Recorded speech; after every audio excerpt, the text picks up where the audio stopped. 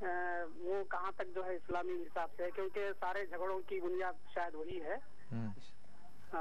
تو کے تعلق سے مفتی صاحب سے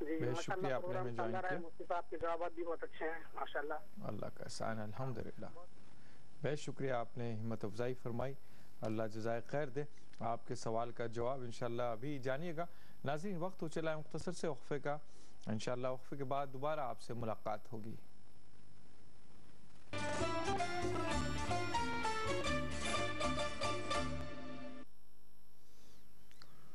ناظرین وقفے کے بعد پھر سے آپ کا خیر مقدم ہے. پروگرام آپ اور ہم میں, اور آج کا ہمارا عنوان ہے خواتین اور گھریلو تشدد. اس موضوع پر ہم بات کر رہے ہیں. ساتھ میں مفتی ضیاء الدین نقشبندی صاحب آپ کے سوالات کے جوابات دے رہے ہیں.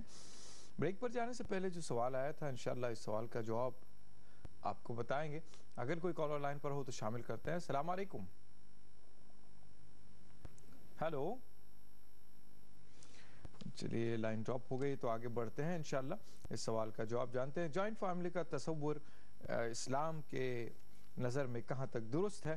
اور بھائی صاحب نے جسے بتایا کہ جھگڑے کی وجہ یا جڑ جو ہے جوائنٹ فیملی ہی ہوتا ہے.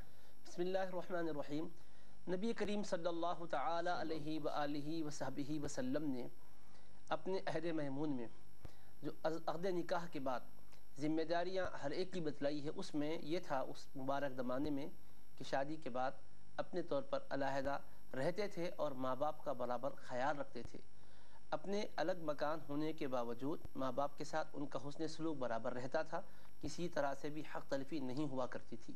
خود رسول کریم صلی اللہ تعالی علیہ وآلہ وسلم کے صحابہ کرام کے یہ معمولات رہا کرتے تھے.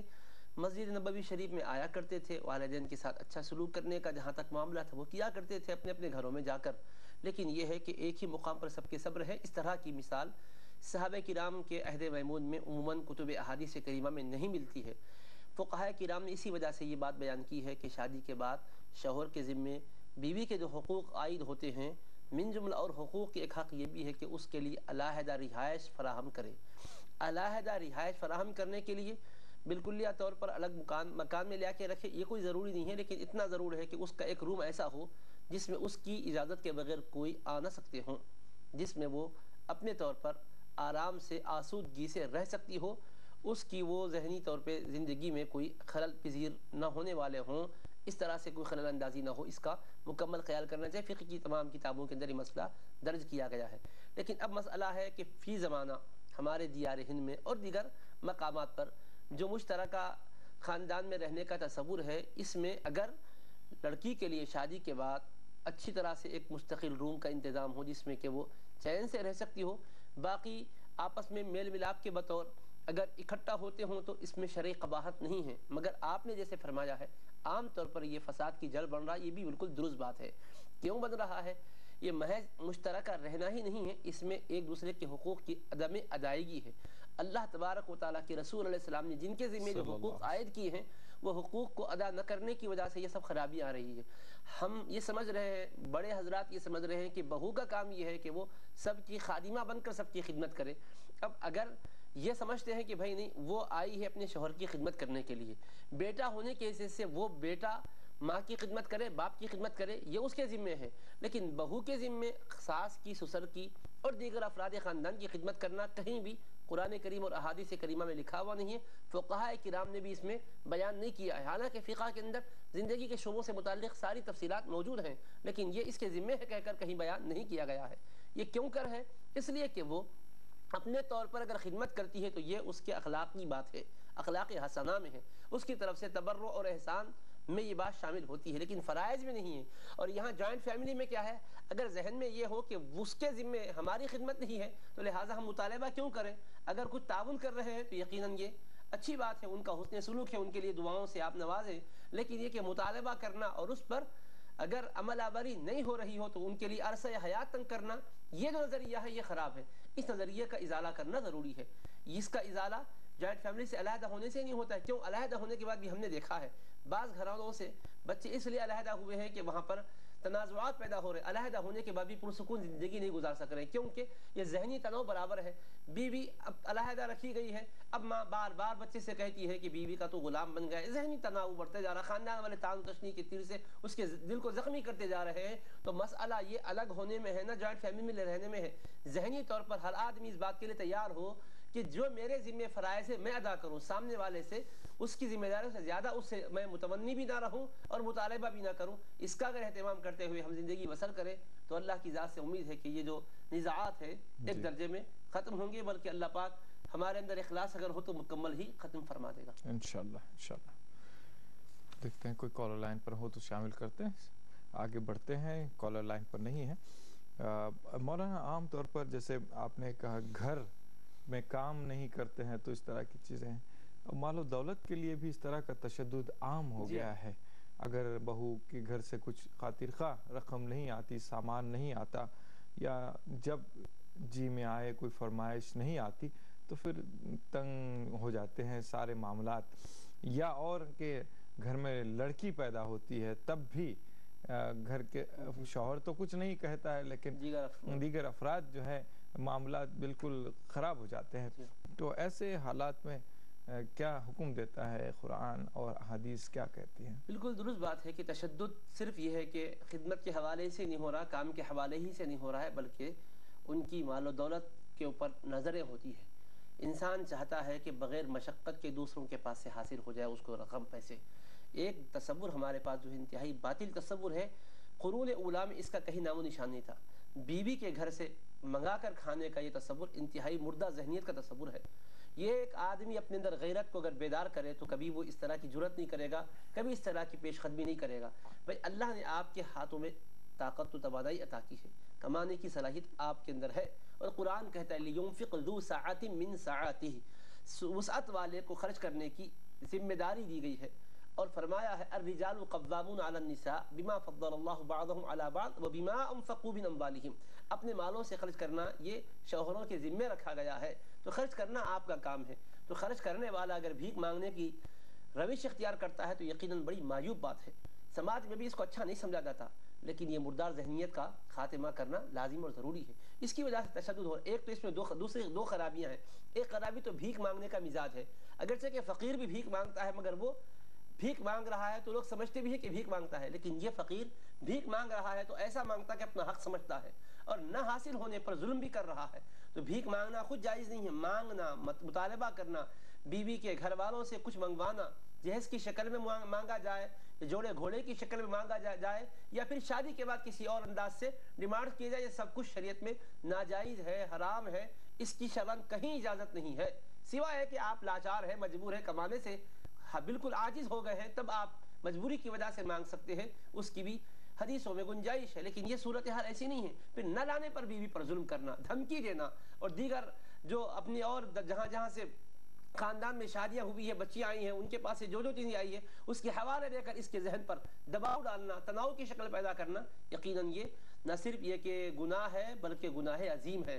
رسول پاک صلی اللہ تعالی علیہ وآلہ وصحبہ وسلم نے سخت بنا فرمایا ہے. اللہ کے رسول علیہ السلام نے، آپ غور کریں، ایک جانور کے ساتھ بھی شفقت کرنے کی تعلیم دی. رسول پاک علیہ السلام مثال کے طور پہ سمجھائے.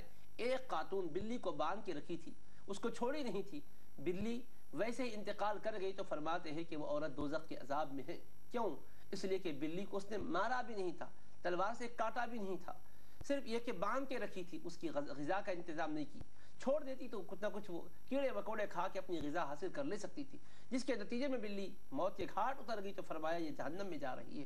ایک جانور پر سرکار دو عالم صاحب شفقت کرنے کی تعلیم دیتے ہیں. یہ تو بیوی ہے، شریک حیات ہے، اس کے ساتھ یہ رویہ اختیار کرنا شوہر کی طرف سے ہو تو بھی ناجائز ہے، ساس سسر کی طرف سے ہو تو بھی ناجائز ہے، بھاوج کی طرف سے، دیور کی طرف سے ہو تو بھی ناجائز ہے، جیٹھ جٹھانی کی طرف سے ہو تو بھی ناجائز ہے، نندوئی کی طرف سے ہو تو بھی ناجائز ہے. لیکن مختلف جہتوں سے یہی ہو رہا ہے، مانگ مانگ مانگ، دولت حاصل کرنے کی یہ بری عادت سے اپنے آپ کو نکالیے. اللہ تبارک و تعالیٰ نے جو کمانے کی صلاحیت دی ہے اس کو بروئے کار لائیے، استعمال کیجئے، کما کر لوگوں کی ضرورت پورے کرنے والے بنیے. اب دیکھیں ثواب کتنا ہے. رسول پاک علیہ السلام فرماتے ہیں من اغاث ملہوفا، جو کسی مصیبت زدہ کی مدد کرتا ہے، خود کما کے اس پر خرچ کرتا ہے، تو اللہ تبارک و تعالیٰ کے رسول علیہ السلام فرماتے ہیں کاتب اللہ لہ 73 مغفرۃ، اللہ تبارک و تعالیٰ 73 درجے کی بخشش اس کے حق میں لکھ دیتا ہے. اور ایک بخشش کیا ہے؟ صلاح امرہ کلہ، سارے اس کے معاملات ایک بخشش کی وجہ سے اچھے ہو جاتے ہیں.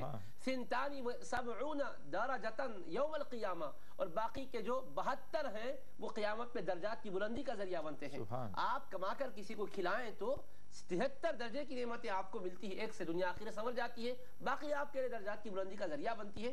یہ سمجھیں، اس طرح سے اپنی ذہنی، اپنی جو صلاحیتیں ہیں اور اپنی ذہنی فکر اور سوچ ہے اس میں انقلاب لائیں. انشاءاللہ. کالر لائن پر ہیں. السلام علیکم. السلام علیکم. وعلیکم السلام. وعلیکم السلام. میں ندیم اختر بول رہا ہوں بیلگام ڈسٹرکٹ سے. جی اختر صاحب بتائیے، سوال بتائے گا. میرا سوال یہ ہے کیا شوہر اپنی بیوی کو شریعت کی پابندی نہ کرنے کی وجہ سے مار سکتا ہے کیا؟ مار کر اس کو سزا سکتا ہے کیا؟ ٹھیک ہے. کیونکہ وہ شریعت پر عمل نہیں کر رہی ہے اور سمجھانے کے بعد بھی نہیں سمجھ رہی ہے، تو اس حالت میں کیا وہ اس کو مار سکتا ہے، مار کے سمجھا سکتا ہے؟ ٹھیک ہے، انشاءاللہ بتاتے ہیں آپ کو. اور خصوصاً میں بول رہا ہوں کہ عورتیں سب حجاب کے بغیر باہر گھوم رہی ہیں اور شوہر کی بات نہیں مان رہی ہیں، میک اپ کر کے نکل رہی ہیں، شریعت کی دھجیاں اڑا رہی ہیں، تو اس کے لیے کیا کر سکتا ہے؟ وہ مار سکتا ہے نا؟ ٹھیک ہے، انشاءاللہ بتاتے ہیں آپ کو. بہت شکریہ بھائی اختر صاحب، آپ نے ہمیں جوائن کیا. آپ کے سوال کا جواب جانے گا. سوال جو چل رہا تھا، بھائی اختر نے یہ سوال کیا ہے کہ شوہر شریعت کی پابندی کے سلسلے میں خواتین کے ساتھ، کیا بیوی کے ساتھ سختی برت سکتا ہے، اور وہ کس حد تک، کس درجے تک کی چاہیے. جیسے کہ شکایت کی ہے کہ حجاب کے بغیر اور میک اپ کے ساتھ زمانے میں گھومتی ہیں، تو اس پر کیا شرائط لاگو ہوتے ہیں؟ بسم اللہ الرحمن الرحیم. یہاں دو باتیں قابل توجہ ہیں. ایک تو یہ ہے کہ خلاف شریعت بیوی کا عمل ہے کہ وہ بلا احکام شریعت کی رعایت کیے کہ نکل جانا، احکام شریعت کی رعایت کو ملحوظ نہ رکھنا ایک عمل ہے. دوسرا یہ کہ تنبیہ کرنے کی بات جہاں تک ہے، مارنا، سرزنش کرنا، تنبیہ کرنا یقیناً ایک درجے میں ہے، مگر اس کی حکمت کیا ہے؟ اس کی اصلاح ہو، درستگی ہو. اور پھر پہلی بات تو یہ ہے کہ بیوی بے حجاب جو نکلتی ہے، کیا وہ خود نکل رہی ہے یا ماحول آپ اس کے لیے ایسا کچھ بنا رہے ہیں؟ ہمارا بھی تو کام بنتا ہے. اللہ کے رسول علیہ السلام نے ہدایات دی ہے. صحیح بخاری شریف میں حدیث پاک ہے کہ ارجعوا الی اہلیکم فاقیموا فیہم ومروہم وعلموہم، اپنے گھروں میں جاؤ، اپنی بیویوں کو احکام سکھاؤ، اللہ اس کے رسول کے خوف کی باتیں سمجھاؤ. اس کے دل میں ایمان کی چنگاری ہے، وہ شعلہ جوالہ بننا چاہتی ہے. ہم ماحول بنائیں، خوف خدا کی باتیں اس کو سنائیں، کیونکہ ماحول خراب ملنے کی وجہ سے، آزاد ماحول کی وجہ سے اس کا ذہن یہ بنا ہوا ہے کہ میں بے حجاب نکل پڑوں. تو اب اس کو آپ ماریں گے نا، تو مار کھانے کے بعد ایک مرتبہ کی مار، دوسری مرتبہ کی مار اس کو کیا کرے گی؟ اور نڈر کر دے گی. اب اس کے بعد دوسرے راستے پر بھی وہ جا سکے گی. تو لہٰذا ایسے موقع پر ایک حد تک تنبیہ کی اجازت ہے، اس میں بھی شرائط ہے. ایسی مار چہرے پہ نہیں مار سکتے آپ، کوئی نازک مقام پر نہیں مار سکتے. مار بھی کوئی ایسی چیز سے نہیں، لاٹھی سے نہیں مار سکتے. کوئی نشان بھی نہیں آنا چاہیے، ورم بھی نہیں آنا چاہیے، جلد بھی نہیں پھٹنا چاہیے، ہڈی بھی نہیں ٹوٹنا چاہیے. اس طرح سے رومال سے، ہاتھ سے تنبیہ ہلکی سی کرنے کی اجازت ہے. مگر یاد رکھیے گا، یہ جو تنبیہ کی بات کرنے والے حضرات ہیں، عام طور پر حد سے تجاوز کر کے خود بھی گنہگار ہوتے ہیں. اور پھر ہوتا کیا ہے؟ اس سے وہ نڈر اور بے باک ہو جاتی ہے، اصلاح نہیں ہوتی ہے. جتنا مارے جانوروں کی طرح مارنے کے بعد وہ ایک قسم کی بے حسی کی کیفیت میں چلی جاتی ہے. تو ہمارا آپ سے عرض کرنا یہ ہے کہ ہمارے ماحول میں، سماج میں جو کچھ بھی بے رہ روی کی طرف عورتیں جا رہی ہیں، ان کو اللہ کا خوف دلا کر سمجھائیے. ایک نہیں، دو نہیں، 10 مرتبہ سمجھائیے. دل کے اندر چنگاری ایمان کی ہے، بے شک وہ ضرور انقلاب لائے گی. خوف خدا ان کے دل کے اندر پیدا ہوگا.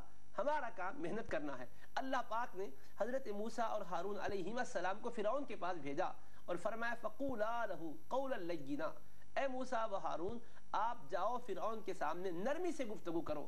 لعلہ یتذکر او یخشی، امید رکھو کہ وہ ہو سکتا ہے نصیحت حاصل کر لے، ڈرنے والا بن جائے. اللہ کو معلوم ہے کہ فرعون قبول نہیں کرے گا، مگر پھر بھی ایسے منکر خدا کے پاس بھیجا اپنے پیغمبروں کو تو فرمایا نرمی سے پیش آؤ. تو نرمی کا بہت بڑا اثر ہوتا ہے. رسول پاک علیہ الصلوۃ والسلام یہی ہدایت، یسروا ولا تعسروا، بشروا ولا تنفروا، آسانی پیدا کرو مشکلیں پیدا نہ کرو، خوشخبریاں دو نفرتوں میں مبتلا نہ کرو۔ اس طرح کی ان کی حرکتوں پر قدغن لگانے کے لیے آپ اللہ کے خوف کی باتیں ان کو سنائیں، اس کے وبال سے بتائیں، کیونکہ عورت نکلتی ہے بے پردہ ہو کر تو شیطان کی نگاہیں اس کو دیکھنے رکھتی ہے۔ رسول پاک علیہ الصلوۃ والسلام ارشاد فرماتے ہیں رب کاسیات فی الدنیا عاریات فی الآخرہ، دنیا میں اس طرح سے لباس پہن کر اپنے بدنوں کی نمائش کرنے والی قیامت میں ننگی رہیں گی، اللہ کے عذاب میں مبتلا ہوں گی۔ اس طرح کے وعیدیں جو کچھ ہے سنائیں، ایک دن ضرور ان کے اندر انقلاب پیدا ہوگا۔ بہرحال سخت تنبیہ کی جہاں تک بات ہے، اس سے گریز کرنا ہی ہماری نظر میں بہتر معلوم ہوتا ہے۔ جی بہت شکریہ مولانا۔ ناظرین پروگرام کا سلسلہ جاری رہے گا، آئیے چلتے ہیں مختصر سے وقفے پر، انشاءاللہ وقفے کے بعد آپ اور ہم ساتھ ہوں گے۔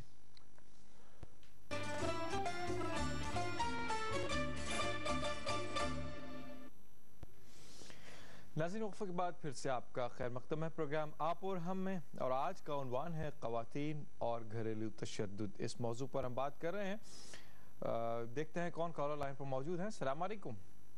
السلام علیکم۔ وعلیکم السلام ورحمۃ اللہ وبرکاتہ۔ جی صاحبہ کون؟ میں فاطمہ کرناٹک سے بول رہی ہوں، آپ کیسے ہو؟ جی فاطمہ صاحبہ کیسے ہیں آپ؟ خیریت سے ہیں؟ الحمدللہ الحمدللہ۔ بہت دنوں کے بعد آپ کا کال آیا ہے۔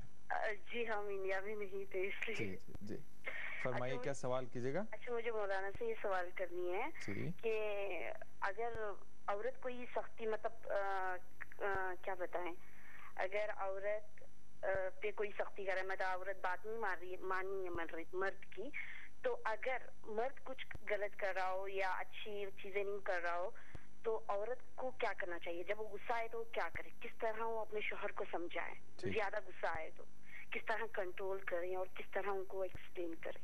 ٹھیک ہے انشاءاللہ بتائیں۔ Okay thank you. بہت شکریہ آپ نے ہمیں کال کیا، آپ کے سوال کا جواب جانے گا۔ مولانا اس سوال کا جواب یہ تصویر کا دوسرا رخ ہے۔ خواتین پر تو تشدد ہوتا ہے، لیکن اگر شوہر صحیح راہ پر نہ ہو تو اسے کیسے وہ صحیح راہ پر لائے، اپنے غم و غصے کا کیسے اظہار کرے اور کس طرح سے وہ اس کو سمجھائے؟ نبی کریم صلی اللہ تعالی علیہ وآلہ وصحبہ وسلم نے ارشاد فرمایا من رأى منکم منکرا فلیغیرہ بیدہ فإن لم یستطع فبلسانہ وإن لم یستطع فبقلبہ وذلک اضعف الایمان۔ جب بھی تمہیں سے کوئی برائی کو دیکھے تو برائی کو اپنے ہاتھ سے روکے، اور ہاتھ سے نہیں روک سکتے ہیں تو زبان سے اس کو منع کرے، اور اگر زبان سے بھی نہیں کہہ سکتے ہیں تو دل سے برا جانے، اور یہ نہایت کمزور درجے کا ایمان ہے۔ تو برائیوں کو روکنے کے 3 درجات بتلائے ہیں۔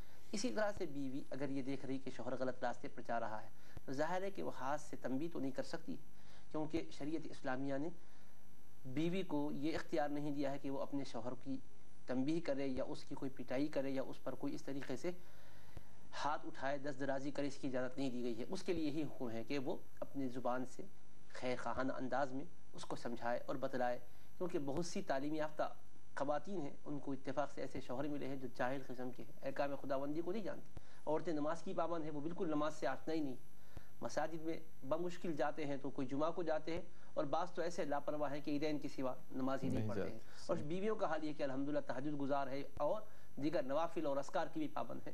تو ویسے موقع پر کیا کریں؟ شراب نوشی کا عادی ہے، غلط راستوں پر جا رہا ہے، سمجھائیں، اللہ تبارک و تعالیٰ کے احکام بتلائیں۔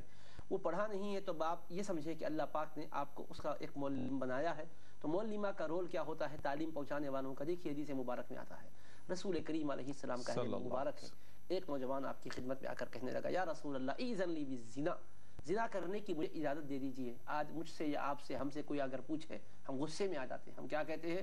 تجھے حیا نہیں آتی، اتنی بڑی جرات کر رہا ہے، لیکن رسول رحمت کی رحمت کا انداز آپ دیکھو۔ اس جوان نے کہا زنا کرنے کی مجھے اجازت دے دی جائے، تو رسول پاک علیہ السلام کے صحابہ ڈانٹنا چاہتے تھے، آپ نے فرمایا ٹھہر جاؤ، اس نوجوان کو برا نہ کہو، قریب کیا، فرمایا بیٹھو قریب میں۔ پھر آپ نے سمجھایا کس کے ساتھ یہ ارادہ ہے، کیا اپنی ماں کے ساتھ یہ ارادہ ہے؟ کہنے لگا میرے ماں باپ آپ پر قربان، میں ماں کے بارے میں سوچ نہیں سکتا۔ ایک ایک رشتے کا تذکرہ کیا، کیا بہن کے ساتھ، بیٹی کے ساتھ، پھوپھی کے ساتھ یا خالہ کے ساتھ، کس کے ساتھ کرنا چاہتے ہو؟ ہر رشتے کی نفی کی، کہا نہیں نہیں نہیں سرکار، اللہ مجھے آپ پر قربان ہونے والا بنا دے، ایسا میں نہیں سوچ سکتا۔ تو فرمایا دیکھو جس عورت سے بھی تم ارادہ کرتے ہو، کسی کی بیٹی ہوگی، کسی کی ماں ہوگی، کسی کی بہن ہوگی، کسی کی بیوی ہوگی، کسی کی پھوپھی ہوگی، کسی کی خالہ ہوگی، ان رشتوں کے حوالے سے تم اپنے حق میں پسند نہیں کرتے، دیگر لوگ کیسے پسند کریں گے؟ آپ دیکھیے نبض شناس نبی رحمت علیہ السلام نے کس طرح تربیت کی، اور حضرت نبی پاک صلی اللہ علیہ وسلم نے پھر اس کے بعد اس کے قلب پر ہاتھ رکھا، اللہ سے دعا کی اللہم طہر قلبہ واغفر ذنبہ، اے اللہ ان کے دل کو پاک کر دے اور گناہوں کو معاف فرما دے۔ اس کے بعد صحابہ کہتے ہیں وہ نوجوان کو مدینہ منورہ کی گلیوں میں گھومتے دیکھتے تھے، کبھی اس کی نگاہ پھٹکتی بھی نہیں تھی۔ تو ہمارے رسول پاک علیہ السلام نے تربیت کا یہ انداز اختیار کیا ہے۔ تو مائیں بہنیں بھی ہماری، ان کی جب خاوین غلط راستے پر جا رہے ہیں تو سرکار کی سنت کے مطابق سمجھائیں، ان کو بتائیں اللہ پاک کا کیا حکم ہے، رسول پاک علیہ الصلوۃ والسلام کی کیا تعلیم ہے، اس سے ان کو واقف کرائیں۔ کوشش کرتے رہیں، اللہ کی بارگاہ میں ہاتھ اٹھا کر دعا بھی کرتے رہیں کہ آج جب کہ آپ کی کوشش سے اس کی زندگی سنور جائے اور اللہ پاک اس کے خیر کی طرف لانے کا آپ کو بھی اجر و ثواب عطا کرے، کیونکہ الدال علی الخیر کفاعلہ، حدیث شریف میں آیا ہے خیر کی طرف دعوت دینے والے، خیر کے کام کرنے والے کے برابر ثواب پاتے ہیں۔ آپ کے اجر و ثواب میں اللہ پاک اور مزید اضافہ فرمائے گا۔ بہرحال نصح و خیر خواہی کا معاملہ کریں، حکمت اور مصلحت کو یاد رکھیں، ادعو الی سبیل ربک بالحکمۃ والموعظۃ الحسنہ، حکمت کے ساتھ اور اچھی خیر خواہی کے ساتھ ان کو حق کی طرف بلانے کی کوشش کرتے رہیں۔ اپنے غم و غصے کا اظہار سخت کلمات کے ساتھ کہیں گے تو ہو سکتا ہے کہ وہ کیونکہ دین سے دور ہے کوئی غلط بات کہہ دے یا کوئی ایسی بات آ جائے جس میں اور زندگی میں دراڑیں پیدا ہو جائے، اس کے بجائے نرمی کے ساتھ معاملہ کریں، انشاءاللہ خیر خواہی آپ کریں گی تو ضرور فائدہ ان کو ہوگا انشاءاللہ۔ کال لائن پر ہیں، السلام علیکم۔ السلام علیکم۔ وعلیکم السلام۔ محترم کون کہاں سے؟ میں دلی سے مہربان علی بول رہا ہوں۔ دلی سے مہربان علی۔ مہربان علی صاحب جی بتائیے، سوال بتائے گا۔ سر میرا سوال ہے، میری بیگم ہے جو میرا کہنا نہیں مانتی ہیں اور نافرمانی کرتی ہیں اور بدتمیزی سے باتیں بھی کرتی ہیں، تو اس کے لیے مجھے کیا کرنا چاہیے پھر؟ ٹھیک ہے انشاءاللہ بتاتے ہیں آپ کو۔ بہت شکریہ آپ نے ہمیں کال کیا۔ میں معذرت کے ساتھ اس سوال کرنے والے صاحب سے معذرت چاہتا ہوں کہ بھئی آپ نے یہ سوال کیا ہے، اگر راست اپنے لیے کیا ہے تو اس طرح سے نہ کیا جائے، نام مخفی رکھا جائے تاکہ دل آزاری نہ ہو، آپ کی بیگم کی دل آزاری نہ ہو، آپ کے خسر کی، ان کے والدین کی یا خود اپنے والدین کی یا اپنے گھر کی بات باہر نہ ہو۔ عام جنرل سوال کریں، حالات کے حساب سے بات کریں، بند الفاظ میں بات کریں، اس طرح علل اعلان نہ کریں۔ دوست احباب کال سنیں گے تو پھر کیا کہیں گے، رشتہ دار سنیں گے تو کیا کہیں گے، بات اس طرح سے کریں کہ بات کرنے کا سلیقہ سیکھ لیں پھر بات کریں۔ معذرت چاہتے ہوئے میں مہربان علی صاحب سے یہ گزارش کرتا ہوں، اور ایسے جتنے مہربان لوگ ہیں جو ہم سے بات کرتے ہیں وہ بڑے احتیاط سے بات کریں، دل آزاری کا سبب نہ ہو، یہ پروگرام سراسر اصلاح کا باعث بنے، کسی کی تکلیف کا باعث نہ بنے۔ مولانا سے ہم درخواست کرتے ہیں سوال کا جواب عطا فرمائیں۔ اگر ایسی خواتین، جیسے بھائی صاحب نے کہا ہے، عام طور پر کئی ایسے شوہر ہیں مظلوم ہیں، کئی ایسے مائیں ہیں، ساسیں ہیں مظلوم ہیں، بچے ہیں مظلوم ہیں، جہاں خود جو خواتین ہوتی ہیں وہ گھر میں آنے کے بعد گھر کی کیفیت ہی بدل جاتی ہے، گھر ٹوٹ جاتے ہیں یا گھر میں جھگڑے فساد چھوٹی چھوٹی بات پر ہوتی ہے، برداشت قطعی نہیں ہوتی ہے، بدتمیزی کا مظاہرہ ہوتا ہے۔ تو اس طرح کے خواتین کے لیے عام طور پر جو بیاہ کراتی ہیں ان کے لیے کیا میسج ہے؟ حضرت نبی پاک صلی اللہ تعالی علیہ وآلہ وصحبہ وسلم کی خود شہزادی کو آپ دیکھ لیں، سیدتنا فاطمہ الزہرا رضی اللہ عنہا جنتی خواتین کی سردار ہیں، جنتی نوجوانوں کے سرداروں کی والدہ ہے، اور شیر خدا علی مرتضیٰ رضی اللہ تعالی زوج مطہرہ ہے، سید الانبیاء والمرسلین صلی اللہ تعالی علیہ وآلہ وصحبہ وسلم کی شہزادی ہیں۔ لیکن گھر کا ماحول کتنا پاکیزہ تھا، کس طرح سے آپ نے اپنی زندگی کو خوشگوار راہ پر ڈالا، فقر و فاقے کی زندگی کو بھی آپ نے اختیار کیا، مگر کبھی زبان پر حرف شکایت نہیں لایا۔ جس طرح سے بھی آپ اللہ پاک کی طرف سے آزمائش کے ایام آتے برابر صبر و استقامت کا پیکر بن کر ان ایام کو گزارتی تھی، لیکن کبھی بھی یہ نہیں کہا رسول پاک علیہ السلام سے کہ یا رسول اللہ ہمارے پاس کوئی تنگی ہے۔ رسول پاک صلی اللہ تعالی علیہ وسلم جب تشریف لاتے مسکراتے ہوئے خوشی کے عالم میں حضور نبی کریم علیہ السلام کا استقبال کرتی، اور کبھی گھر کی اپنی کوئی تکلیف کا اظہار نہیں کیا کرتی تھی۔ اسی طرح سے آپ دیکھیں صحیح بخاری شریف میں حضرت سیدنا اسماعیل علیہ السلام سے ملنے کے لیے ابراہیم علیہ السلام گئے، وہاں دو واقعے ہوئے۔ پہلی مرتبہ آپ تشریف لے گئے تو ایک آپ اس وقت تیر اندازی کے لیے گئے ہوئے تھے باہر، ان کی بیوی سے ملاقات ہوئی، پوچھا بھائی کیا حال ہے، تو کہنے لگے ہم بڑی تکلیف میں ہیں، بڑی غربت میں ہیں، پریشانی میں ہے۔ کہا تو آپ جاتے ہوئے اتنا کہہ کر گئے کہ اپنے شوہر آئیں تو میرا سلام کہنا اور ان سے کہنا کہ چوکھٹ بدل ڈالے۔ اس کے بعد پھر وہ سمجھ گئے، اس کے بعد دوبارہ تشریف لائے تو دوسری خاتون سے ان کی شادی ہوئی تھی، انہوں نے کہا بھائی آپ تشریف لائے ہیں, شوہر تو میرے نہیں لیکن کچھ دیر ٹھہریے, آپ مسافر معلوم ہوتے, کچھ خدمت کروں گی آپ کی. بہرحال انہوں نے اپنی خدمت گزاری کا تذکرہ کیا. پھر اس کے بعد انہوں نے پوچھا بھی کیسی حالت ہے تمہاری, معاش کیسی ہے, معیشت کیسی ہے؟ کہا اللہ کا شکر ہے, اللہ کی نعمتوں سے سرفراز ہے, بڑی خوشحال ہماری زندگی گزر رہی ہے. آپ نے کہا شوہر آئے تو میرا سلام کہنا اور کہنا کہ گھر کی چوکھٹ کو قائم رکھیں. حضرت اسماعیل علیہ السلام شام آئے, پوچھا کیا ہوا, آثار نبوت کو دیکھ کر کہنے لگے کیا کوئی آئے تھے؟ ہاں کہا ایک بزرگ آئے تھے, ایسی شکل و شباہت کے تھے. پھر کیا کہے؟ تو کہنے لگے وہ یہ کہے ہیں کہ چوکھٹ کو برقرار رکھیے کہہ کر آپ کو ہدایات دیا اور سلام بھی فرمائے ہیں. تو کہا تم سے کیا پوچھا, تم نے کیا کہا؟ تو انہوں نے جواب سنایا. تو کہا سنو, تم نے شکر گزاری کے کلمات کہے تھے, وہ میرے والد تھے, انہوں نے اشارہ جو کیا چوکھٹ کو قائم رکھو, یعنی تمہارے ساتھ زندگی کا رشتہ قائم رکھو, اس کی ہدایت دی ہے. تو آپ دیکھو نبیوں کے گھر میں بھی کیسا ماحول تھا, کیسی رحمت و راحت کی زندگیاں تھیں. یہ زندگیوں کو بنائیں. ایک لڑکی آتی ہے کسی گھر میں تو وہ رحمت و راحت کا سبب بن کے آتی ہے, ظلم کرنے والی نہ بن جائے, اختلاف اور انتشار کا سبب نہ بنے. شوہروں کے حقوق کا بھی خیال کرے, ان کی عزت و تقدس کو ملحوظ رکھتے ان کی اطاعت کرے. رسول پاک علیہ السلام فرماتے کوئی خاتون رات اس طرح گزارے کہ اس کا شوہر اس سے ناراض ہے, تو فرماتے اللہ کی بھی لعنت ہے, فرشتوں کی بھی لعنت ہے, تمام انسانوں کی بھی لعنت ہے. فرمایا یعنی بلا وجہ کی نافرمانی نہیں کرنا چاہیے. ہاں غلط کام کی طرف شوہر لے جاتا ہے اس کی اطاعت نہیں کرنا چاہیے, لیکن جائز کاموں میں اس کی اطاعت کرنا ضرور ہے. اگر نافرمانی کرتی ہے تو اللہ پاک کی لعنت برستی ہے. اللہ حفاظت فرمائے. ناظرین, اللہ کی لعنت سے کون چھٹکارا دلا سکتا ہے سوائے عمل صالح کے؟ تو یقیناً انشاءاللہ پروگرام کا سلسلہ جاری رہے گا. ملاقات کرتے ہیں مختصر سے وقفے کے بعد.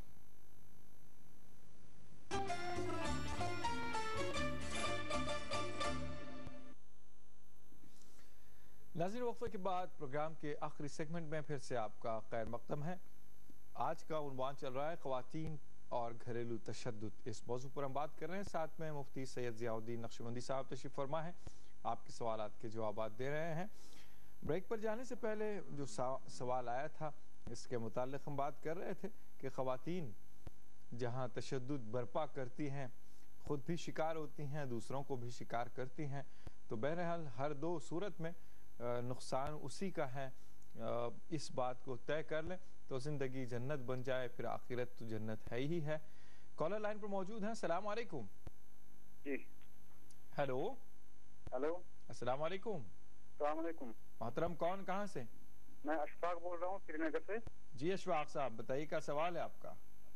سوال یہ ہے کہ جو مطلب آج کل جو ماحول گھروں میں ہے, جی, تو جو مرد ہوتا ہے مطلب وہ ماں کی بھی سنتا ہے اور یہاں سے بیوی کی بھی سنتا ہے, تو مرد بھی اس میں شکار ہو جاتا ہے. تو ایسا کوئی عبادت ہے یا کوئی عمل ہے جس سے یہ تناؤ کم ہو جائے؟ ٹھیک ہے, تو اس کے بارے میں پتہ کرنا تھا. ٹھیک ہے, گھر میں خوشگوار ماحول بنا رہے انشاءاللہ بتاتے ہیں آپ کو. بہت شکریہ آپ نے ہمیں سری نگر سے جوائن کیا. آپ کے سوال کا جواب جانے گا مولانا بھائی اشفاق صاحب کے سوال کا جواب عطا فرمائیں. گھر میں تناؤ کی کیفیت نہ رہے, خوشگوار ماحول ہو جائے, میاں بیوی میں اور گھر والوں میں سب میں اچھے تعلقات قائم رہیں. اس کے لیے کیا عمل کر سکتے ہیں, کیا دعا کر سکتے ہیں اللہ سے؟ بسم اللہ الرحمن الرحیم. اللہ پاک کا ایک ارشاد ہے کلام مجید میں, ان ربی, قرآن مجید کی آیت ہے, ان ربی رحیم ودود, بے شک میرا رب مہربانی فرمانے والا, خوب محبت کرنے والا ہے. تو اللہ مہربانی کرنے والا ہے, مہربانی کا ماحول بنانے والا ہے, محبت کرنے والا ہے, محبتوں کو ڈالنے والا ہے اپنے بندوں کے دلوں میں.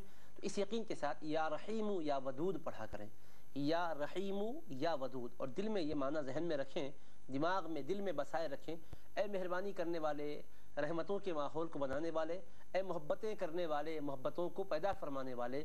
اس مفہوم کو ذہن میں رکھتے ہوئے صبح و شام چلتے پھرتے اٹھتے بیٹھتے یا رحیم یا ودود, یا رحیم یا ودود پڑھیں. اور ہو سکا تو کسی نماز کے بعد بیٹھ کر ایک تسبیح پڑھ لیں. اللہ کی ذات سے امید ہے, اس کے مبارک نام سے اس کو پکارو, اس نے خود فرمایا ہے. یقین اس کا اثر یہ ہوگا کہ محبتوں کا, مہربانیوں کا, شفقتوں کا ماحول بن جائے گا. جی صاحب بہت شکریہ. اور دیگر سوال یہ کہ عام طور پر اب جیسے بات کر رہے ہیں ساس اور شوہر کا ہی معاملہ ہے یا ننند کا ہی معاملہ ہے, دیگر افراد خاندان بھی جیسے عام طور پر دیور جو کہتے ہیں یا شوہر کے بھائی وغیرہ, ان کی طرف سے بھی کچھ زیادتیاں ہوتی ہیں.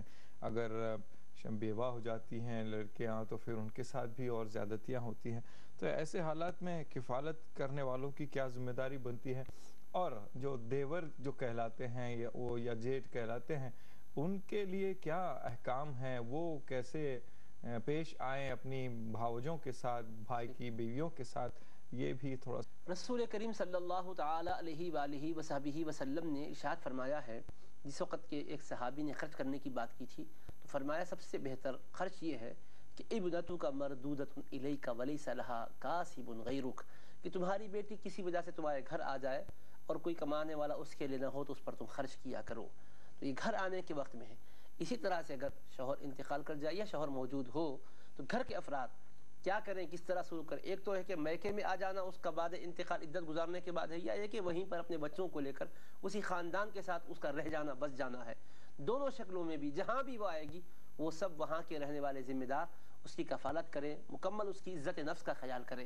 میکے کو آ جاتی ہے تو بھائی اور اس کی بیوی وغیرہ خیال کرنے والی بنے، اور اگر وہیں رہتی ہے تو دیور وغیرہ جیٹ وغیرہ جو رشتہ دار ہیں شرعی اعتبار سے ان کے مابین حجاب جو اسلام کا ہے وہ قائم رہنا چاہیے. خلوت اور تنہائی کا ماحول ہونے نہیں پائے، لیکن ساتھ ساتھ سب کے درمیان ان کے ساتھ جو کچھ بھی ان کی بنیادی ضروریات ہیں اس کو پورا کرنے کا یہ خیال کرے. کیونکہ کون ہے یہ تو بیوہ ہو چکی ہے.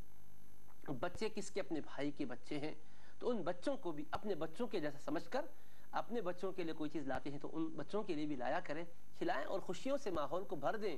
اس بیچاری غم کی ماری پوری زندگی یہاں وقف کر چکی ہے، اب اپنی زندگی کے آخری لمحات میں اس کو غم کی کیفیت نہ رہے، اچھا سلوک کریں. کیونکہ ہمارے رسول پاک صلی اللہ تعالی علیہ وآلہ وصحبہ وسلم نے فرمایا خیر الاسلام، جب پوچھا گیا ای الاسلام خیر تو فرمایا تطعم الطعام، کھانا کھلانا سب سے بہترین اسلام کا طریقہ ہے.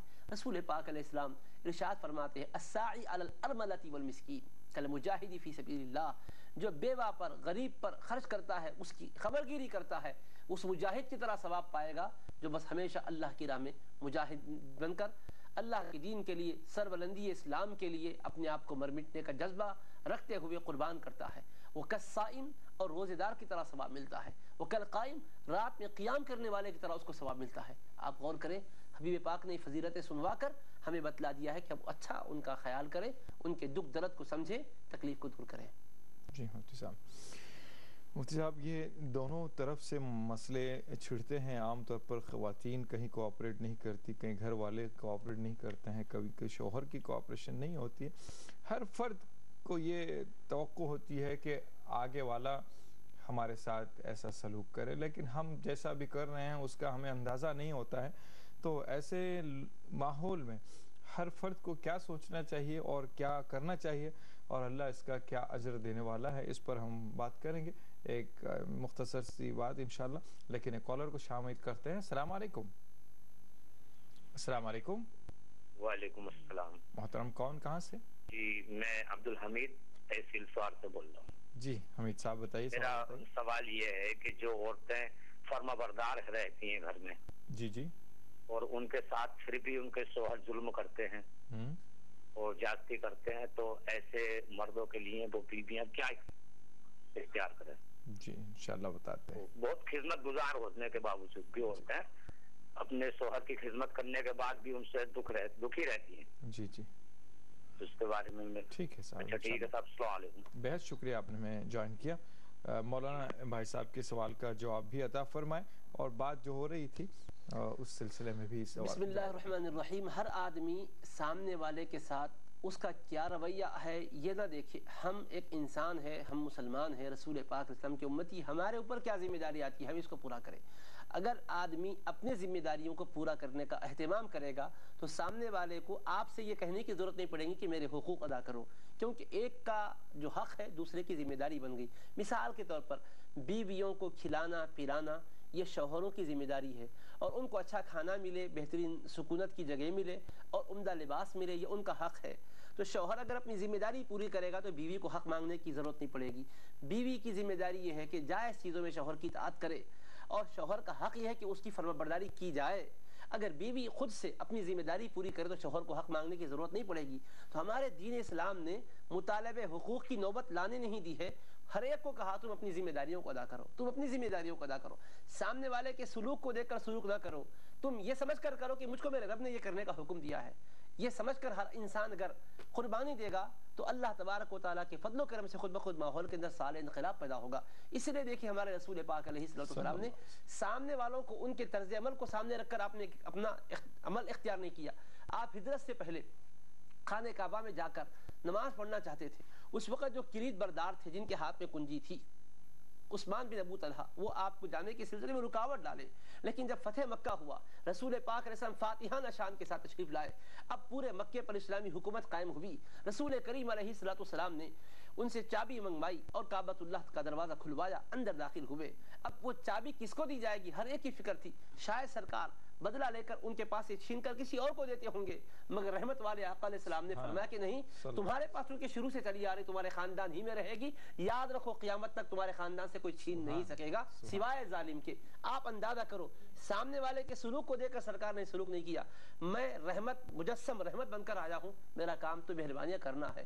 ہم رحمت للعالمین کے امتی ہیں, ان کی ہدایات جو ہے اس پر ہمیں چلنا ہے. انہوں نے کیا سلوک کیا تھا, آقا علیہ السلام نے یہ نہیں دیکھا ہمیں کیا کرنا چاہیے, یہ ہمیں ہدایات دی. حتیٰ کہ انتقام کا موقع ہر ایک کی طبیعت چاہتی ہے کہ دشمنوں کے ساتھ بدلہ لیا جائے.